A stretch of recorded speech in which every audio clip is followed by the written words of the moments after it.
Son naves espaciales diseñadas para operar dentro de la atmósfera terrestre. Cada 2 minutos despega uno de ellos con un peso superior a 200 toneladas para volar a una velocidad cercana a la del sonido. Aunque ya no nos sorprenda verles volar, son unas de las máquinas más poderosas y complejas del mundo.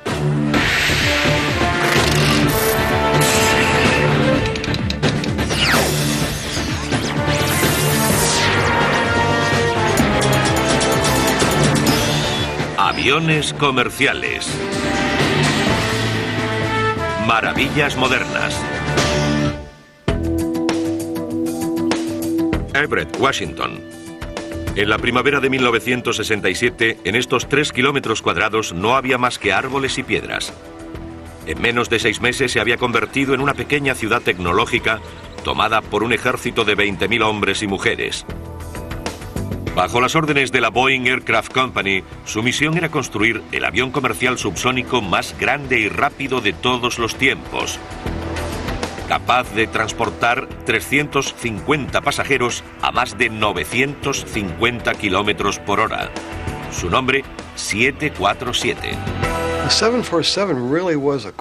El 747 significó un gran avance tecnológico, incluso para una industria que crece en progresión geométrica. Por lo general, no es normal que un nuevo avión sea un 150% más grande que su predecesor. El presidente de Boeing, Bill Allen, asignó la dirección del proyecto a su vicepresidente Mel Stemper. Allen le preguntó a Stemper cómo construiría el avión más grande del mundo, y a partir de ese momento Stemper se dedicó por completo al proyecto. El proyecto 747 requirió el diseño y fabricación de 270.000 herramientas, pero las primeras en ser utilizadas no fueron ni soldadores ni remachadoras, sino motosierras y bulldozers. El proyecto requería tanto espacio que no existía ningún edificio lo bastante grande donde poder trabajar, y hubo que construir uno. 72 kilómetros al norte de Seattle se despejaron 3 kilómetros cuadrados de un bosque cercano a un aeródromo abandonado de la Segunda Guerra Mundial. Se instaló una línea auxiliar de ferrocarril de 3.200 metros para llevar hasta la planta los materiales de construcción. 34.000 toneladas de acero llegaron en tren para levantar la estructura del edificio más grande del mundo de 5,5 millones de metros cúbicos. Después la vía sirvió para traer piezas de 20.000 contratistas de todos los Estados Unidos y 8 países extranjeros.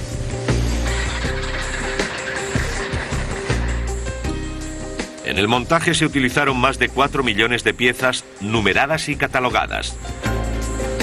En los 5 años de trabajo se gastaron 5.000 millones de dólares. En mano de obra de ingeniería se invirtieron 10 millones de horas de trabajo y fueron necesarias 14.000 horas de pruebas en el túnel de viento.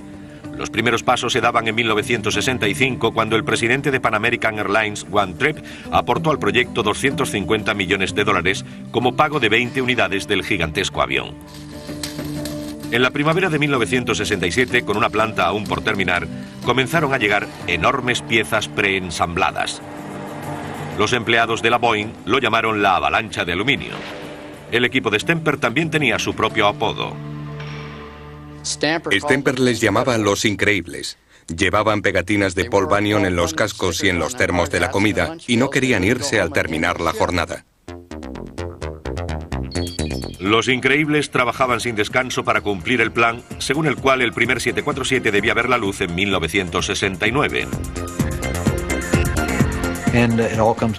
Todos se reunieron en un punto de la planta, cuando llegó la primera sección central y se iniciaron los trabajos de montaje. Se comenzó con las enormes alas. Tras ser ensambladas en sus alojamientos, se unieron a la gigantesca sección central construida en titanio. Las alas en flecha tienen un ángulo de 37 grados, una longitud de 36,5 metros, 8 de ancho y un grosor de 2,1 metros en su base. Cada una de ellas lleva 52.000 remaches. Después se colocó la parte superior del fuselaje para completar la sección central. La planta dispone de 26 grúas elevadas que se desplazan por una red de 63 kilómetros de raíles. La capacidad de estas grúas es de 860.000 kilos. Posteriormente se añadirían el morro y la parte delantera del fuselaje. El 747 fue el primer avión diseñado con la cabina de mando más alta que la cabina de pasajeros, quedando a 9 metros de altura. La idea era disponer del máximo espacio libre. Para conseguirlo, tenían que eliminar la cabina de mando, así que decidieron desplazarla hacia arriba. Le llegó el turno a la parte trasera del fuselaje, donde se instalarían la cocina y los aseos. El armazón del avión se completó con el cono de cola, el timón y los alerones. La cola del avión se encuentra a una altura similar a la de un edificio de 6 plantas.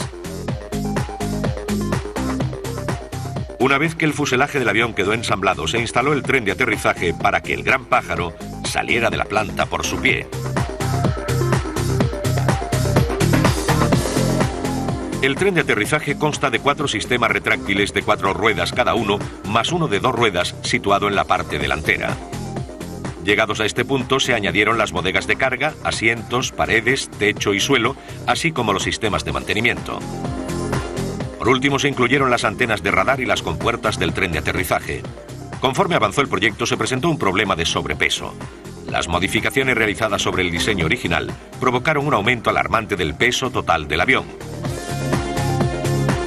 De los 249.475 kilos iniciales se pasó a 322.000. Los increíbles se ponen manos a la obra utilizando aleaciones y titanio en vez de otros materiales pesados. El empleo de 3.800 kilos de titanio supone un ahorro de peso superior a 1 tonelada. La dieta ha funcionado y el proyecto sigue adelante. El último paso consiste en la instalación de los motores JT9D3 Pratt & Whitney, capaces de desarrollar 19.730 kilos de empuje cada uno. Una vez instalados todos los componentes son probados una y otra vez. Se presuriza el fuselaje para comprobar, una vez más, su resistencia. Cuando se completa la fase de pruebas, el pájaro es llevado al hangar de pintura donde 1.135 litros de pintura añaden 544 kilos de peso al 747. Por último, la insignia del cliente y sus colores distintivos. En 1969 solo quedaba una pregunta por contestar acerca del 747. ¿Volará? A las 11:34 del 9 de febrero de 1969 la pregunta tuvo respuesta. Un rotundo sí. Tras el usual periodo de puesta a punto esencial en todo desarrollo de un nuevo avión, el 747 entró oficialmente en servicio el 22 de enero de 1970. El 747 ha sido el mayor alarde de imaginación de la empresa Boeing, incluso mayor que el 777 que fue desarrollado más tarde, pero disponiendo de una mejor tecnología. Sin embargo, en aquella época, desarrollar el 747 fue todo un logro.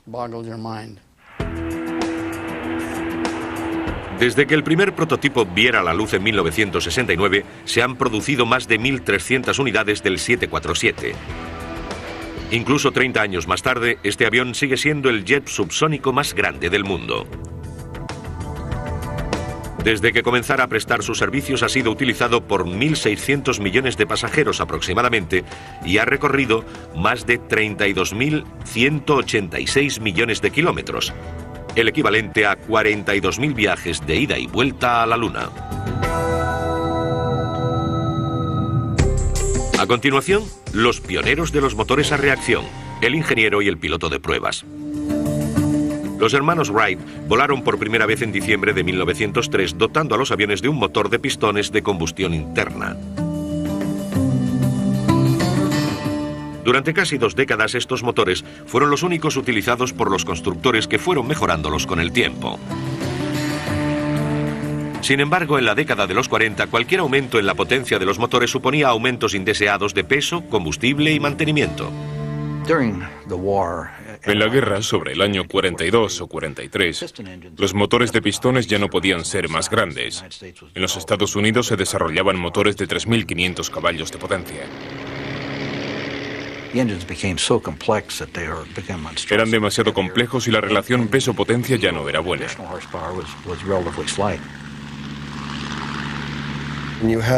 La hélice de un motor gira a gran velocidad.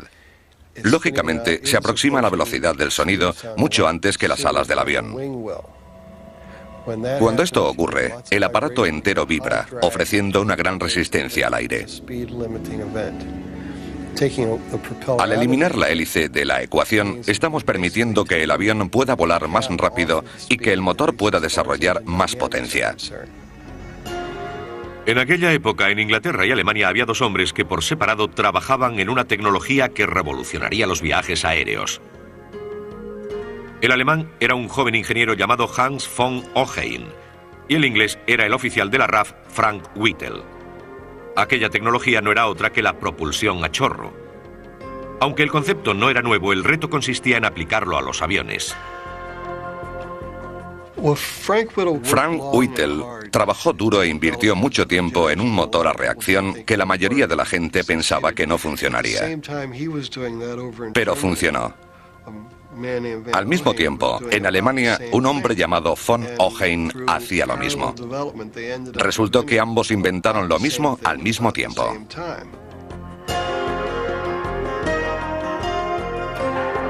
La variante más común de los motores a reacción son los turborreactores. Cuando el aire pasa al motor, su presión aumenta gracias a un compresor situado antes de la cámara de combustión.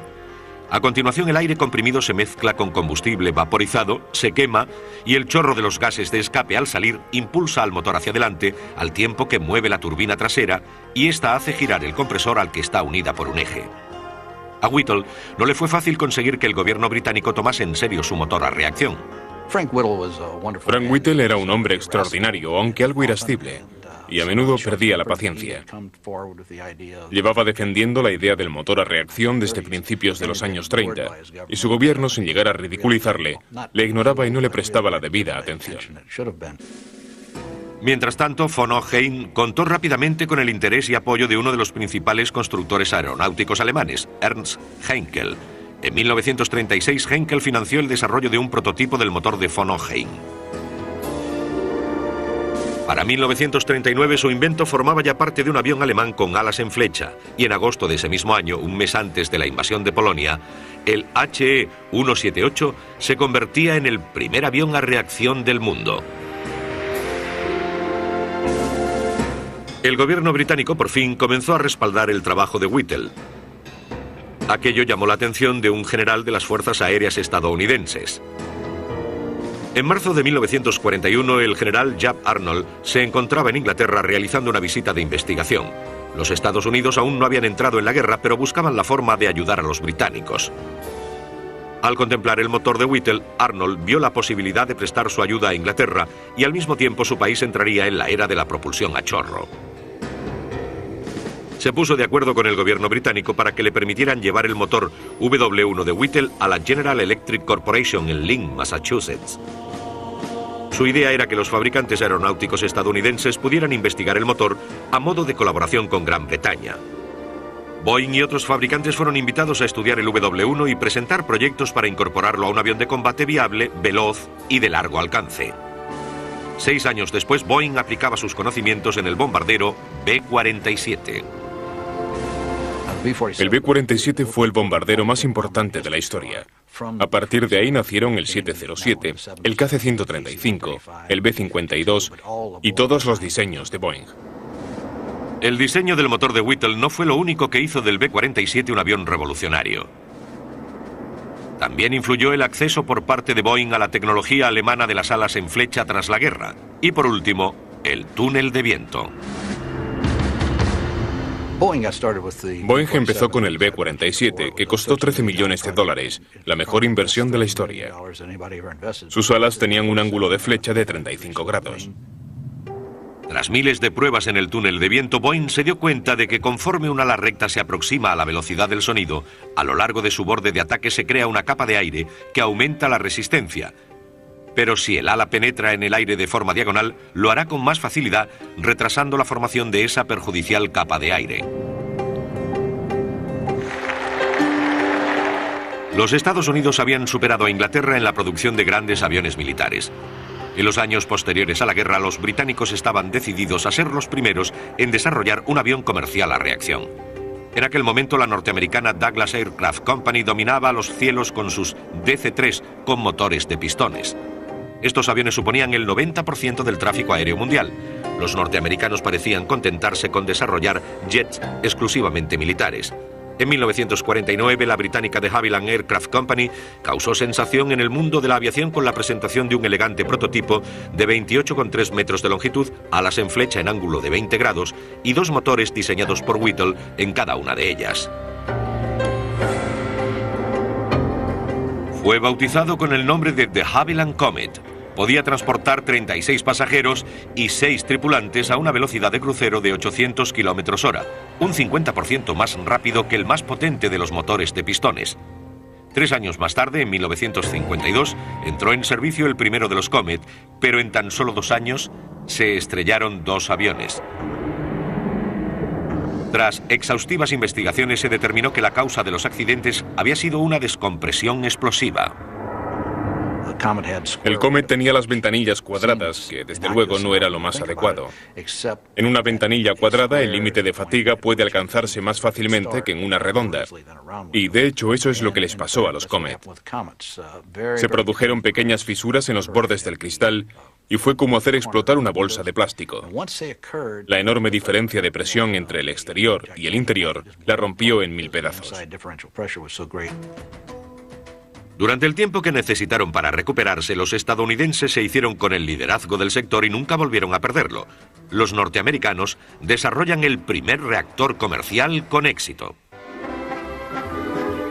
Durante los prósperos años 50, tras la guerra, creció el poder adquisitivo de los estadounidenses. Ahora podían permitirse cumplir más deseos y uno de ellos era viajar. En 1951, el presidente de Boeing, William Allen, se desplazó a Inglaterra con sus mejores ingenieros para asistir a uno de los primeros vuelos de prueba del Comet. Quedó impresionado por el concepto básico, pero pensó que la escala del avión era equivocada. Tras ver el avión decidieron entrar en el negocio. Los ingenieros de Boeing dijeron a su presidente, Bill Allen, que no solo podrían desarrollar un avión a reacción, sino que construirían uno mejor que el Comet. Allen sabía que los jets eran el futuro, pero aún se mostraba reacio. Todos los Boeing de transporte comercial anteriores habían fracasado. Perdieron dinero con el 377 y con el 247. Simplemente estaban fuera del negocio. Por otro lado, Douglas tenía mucho éxito. A las líneas aéreas les encantaba. Tenían una relación estupenda y todas volaban con los DC-3, DC-4, DC-6 y DC-7. A favor de Boeing estaba la experiencia de haber desarrollado los bombarderos B-47 y B-52. Sin embargo, Allen sabía que la compañía no podía sobrevivir tan solo con los contratos militares. El 22 de abril de 1952, Allen decidió arriesgarse e invirtió $15 millones, la cuarta parte del activo de la corporación, en el desarrollo del nuevo avión comercial. Al principio fue denominado 386-80, pero posteriormente pasó a llamarse 707. Un fracaso más significaría la bancarrota, pero el éxito traería consigo grandes beneficios y convertirse en líder de un nuevo mercado. Los errores de de Havilland enseñaron a Boeing que el fuselaje debía ser capaz de aguantar cientos de ciclos de presurización. Lo que hicieron fue construir un gran tanque de agua de 30 metros de largo, 6 de ancho y 6 de profundidad. Construyeron el fuselaje y lo sumergieron en el tanque y bombearon y extrajeron agua durante un tiempo para simular los ciclos de vuelo. Basándose en la información obtenida, se desarrollaron una serie de nuevos criterios para el diseño de aviones presurizados.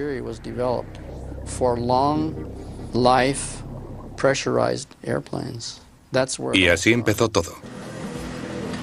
Recordando lo que habían aprendido construyendo aquellos grandes bombarderos, los ingenieros de Boeing diseñaron el avión comercial con las alas en flecha en ángulo de 35 grados y en vez de colocar las alas sobre el fuselaje, realizaron un nuevo diseño de ala baja.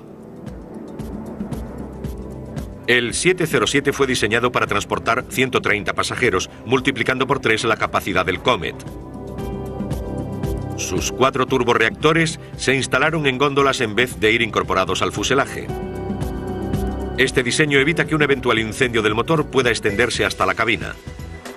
Su velocidad de crucero es de 861 km/h y pasó 4.240 horas en el túnel de viento. El fuselaje está reforzado con tapones antifisuras de titanio para prevenir la fractura por estrés.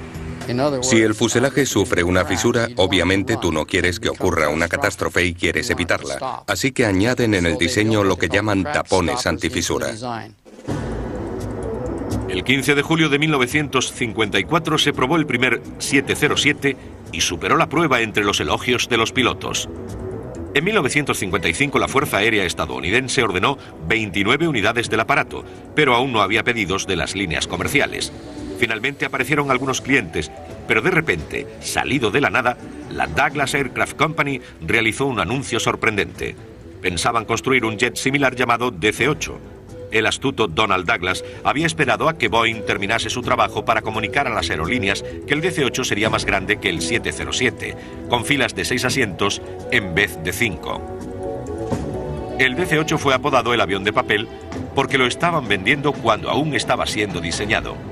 Pero lo más interesante es que tal era el aprecio de las compañías aéreas por Douglas, tanta la confianza, que todas querían comprar el DC-8, incluso cuando aún no había sido construido, y aunque ya tuvieran un 707. Bill Allen de la Boeing había invertido demasiado para permitir que Douglas se alzara con el triunfo. Mientras seguía vendiendo sus 707 originales, ordenó a sus ingenieros que ensanchasen el fuselaje 40 centímetros y que instalaran más motores JT4. La segunda versión del 707 se llamó Intercontinental, y en realidad lo era. Fue el primer jet comercial en realizar vuelos de larga distancia. Aquel avión cautivó al público y a las aerolíneas comerciales. La gente no podía creer la calma que había a bordo del avión, la suavidad con la que volaba. Nunca se había conocido un avance semejante en el transporte aéreo comercial. Era algo completamente nuevo. Aquel Boeing había triunfado. Mientras en Douglas aceleran la producción de su avión de papel sabiendo que tenían que hacerlo bien a la primera. Aquel apretado calendario casi arruinó a la compañía. Desafortunadamente para Douglas no contaban con la dirección adecuada. Era una empresa más antigua y tuvieron problemas de producción. El DC-8 casi les desborda. Una vez conquistado el mercado transcontinental por los 707 y los DC-8, las compañías aéreas comenzaron a pedir aviones que pudieran ofrecer vuelos más baratos entre las principales ciudades de Europa y los Estados Unidos. Aviones que pudieran utilizar aeropuertos con pistas demasiado pequeñas para el 707. Yo diría que la cuestión era que en aquella época los pequeños reactores no resultaban rentables. El verdadero reto para la industria era crear un avión a reacción más pequeño. Los fabricantes europeos trataron de inundar el mercado con varios diseños que incluían menos de 100 asientos, pero pronto se hizo evidente que hacía falta mayor capacidad de carga y más potencia, al menos en los Estados Unidos. United insistía en que el avión funcionaba muy bien, pero fuera de Denver. United daba gran importancia a Denver, que se encuentra a una altitud de 1.600 metros. Por eso, aterrizar y despegar en esa ciudad es muy distinto a hacerlo al nivel del mar, como en Seattle o Los Ángeles. La delgada atmósfera de Denver requiere más potencia en el despegue. Aeropuertos con pistas pequeñas como La Guardia demandaban aviones capaces de aterrizar y despegar en poco espacio. Las aerolíneas querían un avión que solucionase ambos problemas. Cada aerolínea tenía sus propios requerimientos. United quería un avión pequeño para que los vuelos de corta distancia resultasen más baratos. Eastern también. United quería 4 motores. Eastern quería 2. Boeing estaba en un compromiso y la mayor dificultad estribaba en que los aviones de la Eastern tenían que despegar de La Guardia, Nueva York, en una pista de 1.500 metros y volar hasta Miami sin escalas. Un millar de ingenieros de la Boeing estudió más de 150 diseños distintos y evaluaron las peticiones de las aerolíneas. El 1 de diciembre de 1960, el presidente de Boeing, William Allen, entró de nuevo en escena y finalmente decidió apostar por uno de los diseños. Este recibiría el nombre de 727. El avión usaba el mismo fuselaje que el 707, transportaba 120 pasajeros repartidos en filas de 6 asientos. Contaba con 3 motores. los nuevos turborreactores JT-8D, capaces de desarrollar 6.800 kilos de empuje cada uno. Juntos podían elevar sin problemas a un 727 en el cielo de Denver. Una configuración de 3 motores tiene ventajas obvias sobre una de 4. La eliminación de un motor recorta considerablemente el costo y supone un importante ahorro de combustible. Pero lo que realmente destacó del 727 fue el diseño de sus alas. Las alas de un 727 son elegantes a la vez que aerodinámicas y le permitían volar a gran velocidad. En su diseño único se incluían unos flaps retráctiles de triple ranura, con los que el avión podía aumentar la superficie de sus alas en un 25% a la hora de despegar o aterrizar. Esto le permitía utilizar pistas más cortas. Fue la primera vez en la historia de la aviación en la que se dividieron los flaps, y eso era justo lo que necesitaba el avión. Es como cuando vemos a un pájaro posarse, vemos muchas plumas. Pues bien, cuando aterriza un 727 se ven un montón de plumas. Cuando se estrenó el 727 el 27 de noviembre de 1962, los ingenieros de Boeing comprobaron que resultaba 15 nudos más rápido de lo que se preveía en el túnel de viento. Consumía un 10% menos de combustible y podía transportar más carga.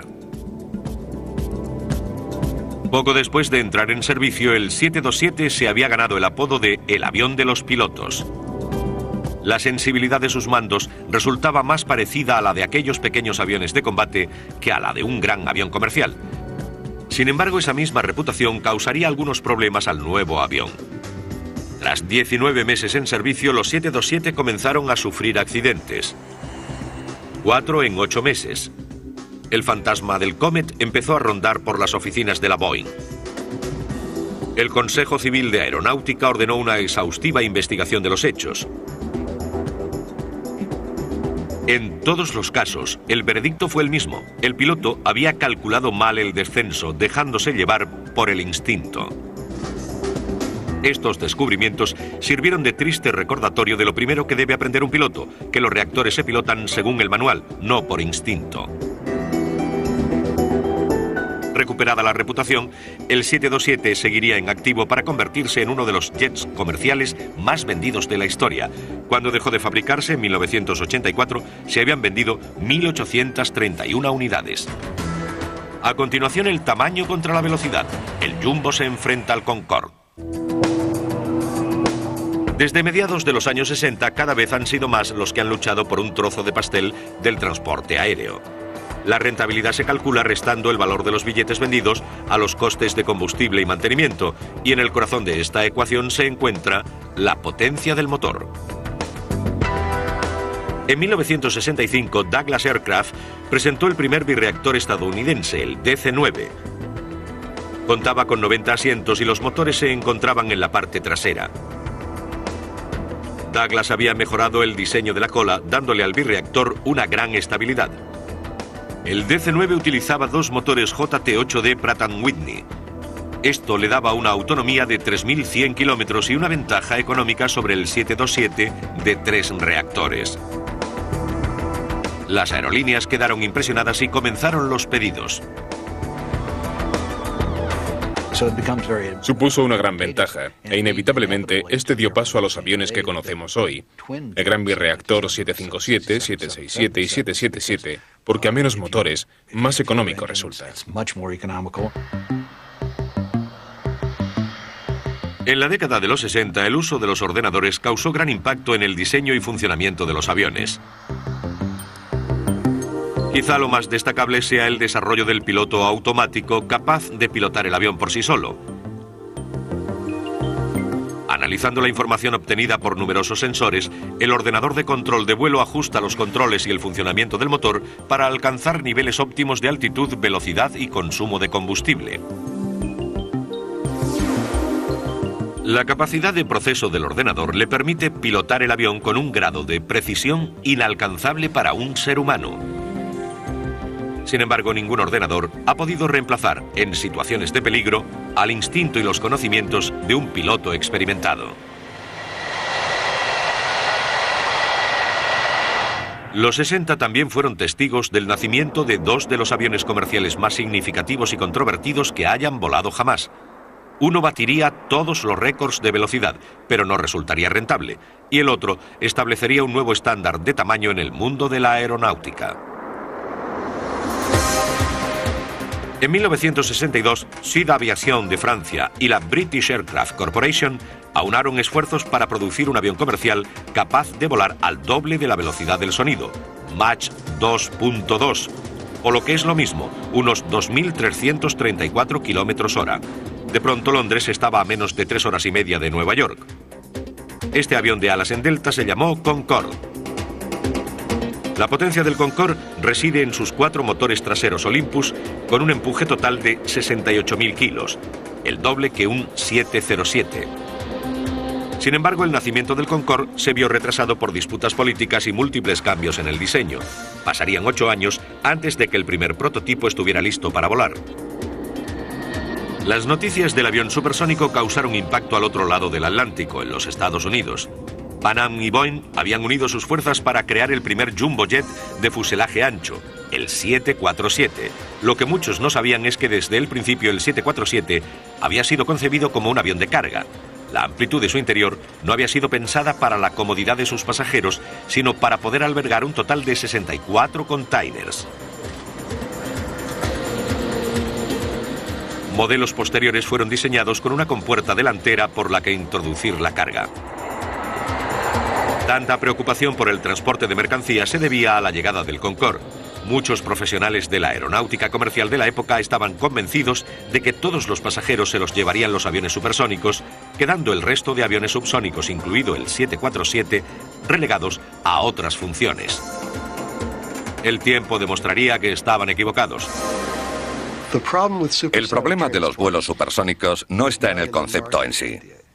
Todo aquel que viaja a través del Océano Pacífico quiere llegar cuanto antes. El problema es que la tecnología necesaria resulta demasiado cara y no tiene suficiente mercado. Temiendo quedarse atrás, la Boeing Company, a instancias del gobierno, comenzó a trabajar en su propio diseño supersónico, incluso cuando el 747 estaba en fase de producción. En marzo de 1969 se llevó a cabo en Toulouse, Francia, el primer vuelo de prueba del Concorde. La agenda se había cumplido con retraso y por encima del presupuesto previsto. El Concorde contaba con cientos de millones de dólares a fondo perdido para investigación y desarrollo, pero nunca pudieron recuperar lo invertido y lo sabían desde hacía ya mucho tiempo. Podrían haber ahorrado dinero parando el proyecto, pero estaba en juego el orgullo nacional. Las aerolíneas se fueron alejando de aquel avión de 118 plazas, temiendo que la venta de billetes no llegara a cubrir los gastos. Los diseñadores aumentaron su tamaño para poder albergar a 136 pasajeros, pero no se llevó a efecto. Los europeos lo intentaron todo para dar a conocer a su avión. Hacían afirmaciones como que si un 747 y un Concorde despegasen al mismo tiempo, el Concorde tendría tiempo de volar a Europa, aterrizar, cargar el pasaje y regresar a América antes de que el 747 aterrizase en Londres. Estas demostraciones, más que ayudar, les hacían daño al comprobar que el combustible empleado en su vuelo transatlántico era el doble del utilizado por un 707. Algunos científicos afirmaron que un vuelo a esa altitud podía dañar la capa de ozono, y otro problema era el ruido. La gente no quería que un avión supersónico sobrevolara su casa y le rompiera los cristales de las ventanas. El fenómeno conocido como estampido sónico se produce cuando un objeto se desplaza tan rápido que choca con su propio sonido. Esto produce un estallido similar al de un trueno. No hay indicios de que por el momento pueda encontrarse una solución a este problema, lo que permitiría sobrevolar zonas pobladas. De modo que hay que viajar sobre el agua y cubrir grandes distancias. En ese caso, volar resulta demasiado caro. Cuando el SST de Boeing se suspendió, no había pasado de ser una maqueta. El Concorde quedó relegado a prestar servicios de vuelos charter de alta velocidad para los más adinerados. Aunque resultara un puzzle financiero, los europeos comprendieron que debían aunar sus fuerzas para competir con los estadounidenses. A continuación nos adentraremos en el futuro de la aviación comercial. Tras algo más de 20 años liderando el mercado del transporte aéreo comercial, Boeing despertó un día para comprobar que su situación había cambiado por completo. Aquel periodo se conoció como la Guerra de los Fuselajes Anchos. Douglas Aircraft en California y la McDonnell Aircraft de San Luis se fusionaron para crear la McDonnell Douglas Corporation. De esta unión nació el DC-10, un jet con capacidad para 380 pasajeros. Y del otro lado del océano llegó el A300 de la Airbus Industrie. Airbus nació hace unos 30 años como resultado de la unión de varios fabricantes europeos que, tras competir unos con otros, comprobaron que ninguno había ganado dinero. Todos construían buenos aviones, pero comprendieron que la única forma de ser competitivos ante el gigante estadounidense era uniendo sus fuerzas.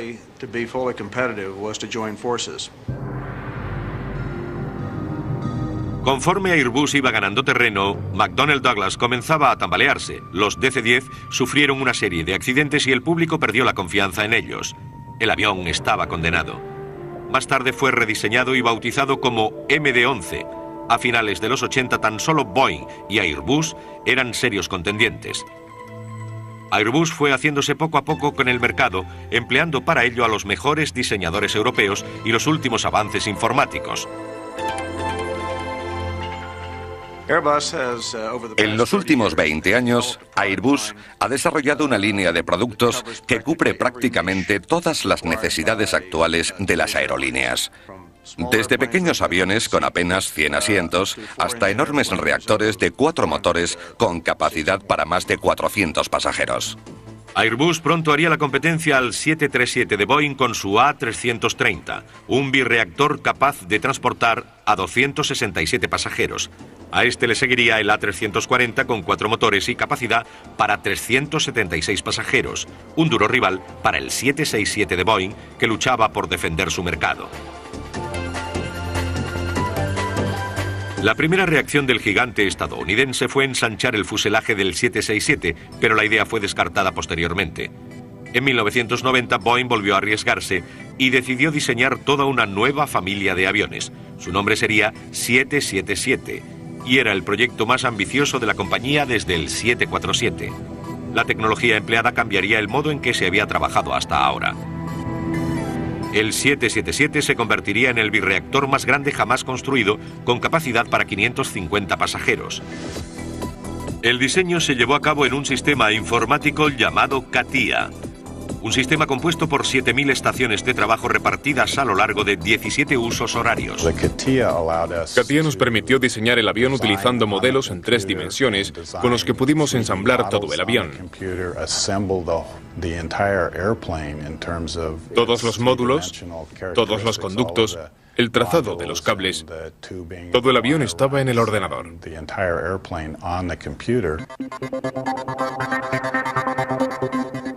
Con la red de estaciones de trabajo CATIA, un equipo de diseñadores y fabricantes de todo el mundo pudieron trabajar simultáneamente en un mismo espacio tridimensional. Por primera vez, un avión había sido diseñado completamente por ordenador. Entonces, el 777 era un proyecto de $5.000 millones, 10.000 ingenieros y 5 años de duración.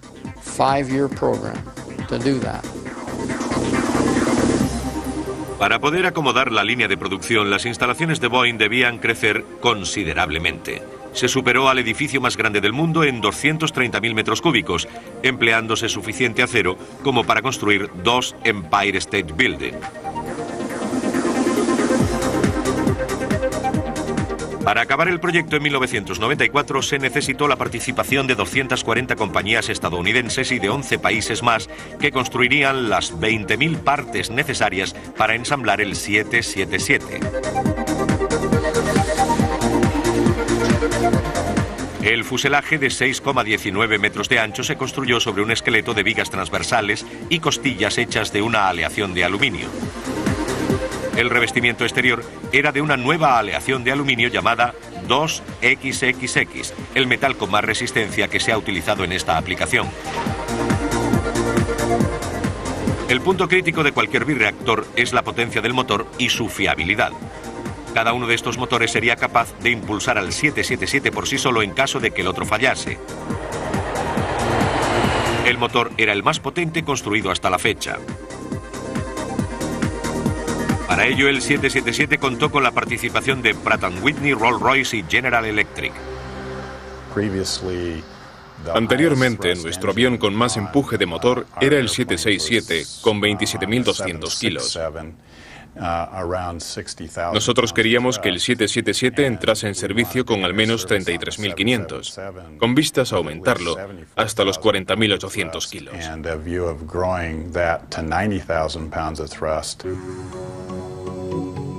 Cada ala tiene una longitud de casi 61 metros y una superficie de 430 metros cuadrados. Creo que el elemento más destacable del 777 es la avanzada tecnología de sus alas. Su diseño es el más avanzado de todos los aviones comerciales.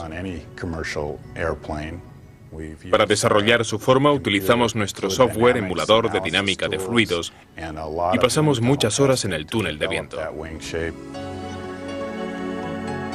El 12 de junio de 1994 despegó el primer 777. Un año más tarde recibió el prestigioso premio Collier al mejor diseño aeronáutico. Muchos piensan que Boeing vuelve a estar a la cabeza de los jets comerciales. ¿Pero por cuánto tiempo? La experiencia del 777 parece decirnos que cualquiera que pueda afrontar un reto y superarlo puede volver a hacerlo en un futuro. ¿Cuál será el futuro? ¿Mayor tamaño? ¿Más velocidad? ¿Cuánto tiempo seguirá siendo el 747 con sus 30 años de edad el rey de los cielos? Al menos una respuesta nos la da Airbus Industrie. Para el 2006 el consorcio europeo planea presentar su A3XX, un jumbo de 2 pisos más grande que el 747. El 747 es más antiguo que la Airbus Industrie. Ya es hora de construir un avión nuevo aprovechando toda la tecnología disponible. Eso es lo que vamos a hacer con el A3XX. Con 10.500 millones de euros disponibles, el A3XX podrá presumir de sus 555 asientos y pasajes de 3 clases. Podrá ofrecer a los pasajeros lujos nunca vistos en una compañía aérea, como gimnasios, teatros y otras atracciones. Dejaremos a elección de la compañía aérea añadir otros entretenimientos, por si quieren poner algunas salas de estar o utilizar las cabinas inferiores como dormitorios, incluir algunas tiendas u otros servicios que quieran ofrecer a sus pasajeros. ¿Se convertirá el A3XX en un estándar para los próximos 35 años? Solo el tiempo y la tecnología lo saben. Una alternativa está en fase de desarrollo en el Centro Espacial de la NASA en Langley, Virginia. Este futurista superjumbo es conocido como BWB, iniciales en inglés de fuselaje con alas incorporadas. Los diseñadores de este ala delta buscan la forma de transportar a 800 pasajeros a través del océano a 900 kilómetros por hora. Muchos expertos afirman que el diseño de los aeropuertos tendrá que cambiar constantemente mientras se sigan produciendo estos grandes y rápidos avances en cuanto a tamaño y capacidad. La aviación comercial ha recorrido un largo camino en muy poco tiempo. Uno de los motivos de esta explosión tecnológica ha sido una dura competición mundial en la que participan jugadores de todo el mundo. Quizá irónicamente la unión de todos los competidores haga que en un futuro no haya sitio para la competencia. Algunos expertos predicen que los dos gigantes, Boeing y Airbus, se unirán formando un monopolio internacional. Mientras ese futuro llega, lo único que podemos hacer es mirar hacia atrás y comprobar cómo los aviones comerciales han cambiado nuestro mundo. Nos han llevado a muchos de nosotros hasta tierras lejanas y han propiciado el intercambio de las ideas, el comercio y la cultura.